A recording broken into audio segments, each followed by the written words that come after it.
Two burly men wearing all black suits standing beside a giant gate with a dashing look. The gate is about 10 meters high with some gold ornaments attached around it, giving off a majestic and beautiful impression. Behind the gate, there is a super beautiful white mansion in which lots of luxury sports cars are parked. Many people pass by in the vicinity, only ending up leaving expressions of awe and envy.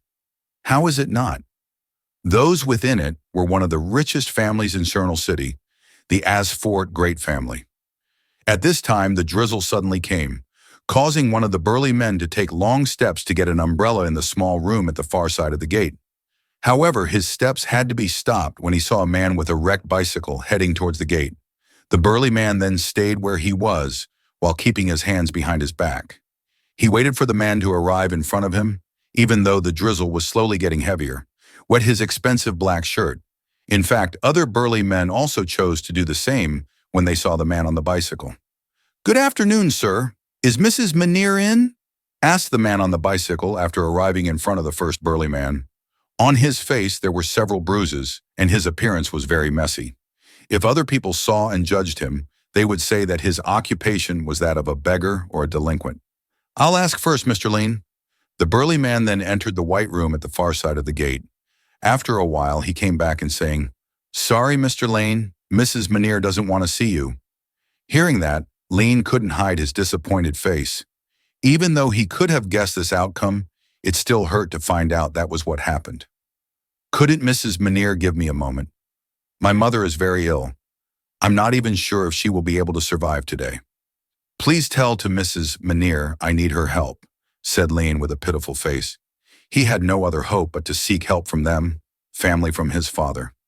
Seeing Lein, a feeling of pity welled up in the burly man's heart, so he took long steps towards the white room, but once again returned with the same answer.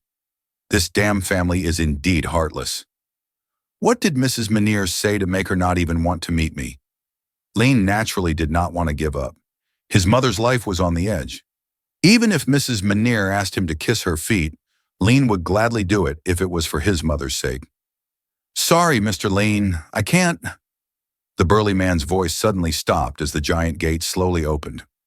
Shortly after, a limited edition luxury sports car branded Lamborghini Aventador came out of it. It is one of the most expensive cars in the world, which has a price of up to $4 million. Seeing him, the burly man hurriedly left Lein and immediately headed towards the car, then bowed very politely. Meanwhile, Lein just stood where he was with an annoyed expression. He knew exactly who was behind the car. That person was named Philin Asfort, his father's youngest brother. However, even though Philin was his uncle, their relationship was actually quite bad. At this point, Philin noticed the presence of Lein, who was with the wrecked bicycle. With a condescending expression, he opened his car window while saying, "What makes an illegitimate child like you come to our home?" When the window was opened, Lein could see a beautiful young woman sitting next to Philin. She was the wife of the man beside her, who also came from a super wealthy family in the Cernal City. His expression was indifferent, as if she didn't even notice Lein being there. "What does that have to do with you? I'm still part of the Asfort family. What's wrong with visiting my own family's home?" Hearing that, Philin's face immediately turned red, as if it might explode at any moment. "Part of the Asfort family? Don't even dream. Ever since your father married that bitch, he's automatically no longer part of our family." "Bitch, you say?" Lein roared angrily. He had no problem whatsoever when he was insulted. However, it's a different story when it comes to his mother. At this point, Lein raised his right hand and prepared to punch Philin in the face. However, the two burly men who were near the giant gate immediately came to hold him back, giving him such a strong grip that Lein couldn't move or breathe.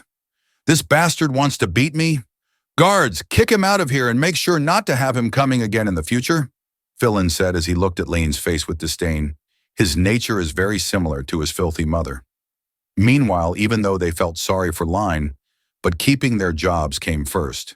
They then pulled Lein away from Philin, then threw him to the side of the empty road. "Forgive us, Mr. Lein, but you must leave and never come back." Hearing that, Lein immediately turned to Philin and said, "Damn family. One day I will destroy your family. If today my mother dies, I will place all the blame on this family." Lein roared angrily once again. His face was dark red and looked filled with hatred. Destroying the Asfort family? You probably won't be able to match up to 1% of this family's wealth even after a lifetime of work. Don't even dream of reaching for the sky if you're just a frog. Philin laughed again after that. He had never heard a more ridiculous joke in his life. At this point, Lein still wore an expression filled with hatred. However, Philin's words were true. He's just a student who works part-time as a cleaning service in a small company that has a salary of $15 an hour. How could he possibly destroy the Asfort family, which has a total wealth of billions of dollars? That is, of course, impossible. Lein instantly realized how ridiculous his words were. Even if he was given life twice, it would still be impossible. However, a moment later, a square blue hologram filled his vision, followed by a sentence written in the center. Host found, system activated. Huh? What is this?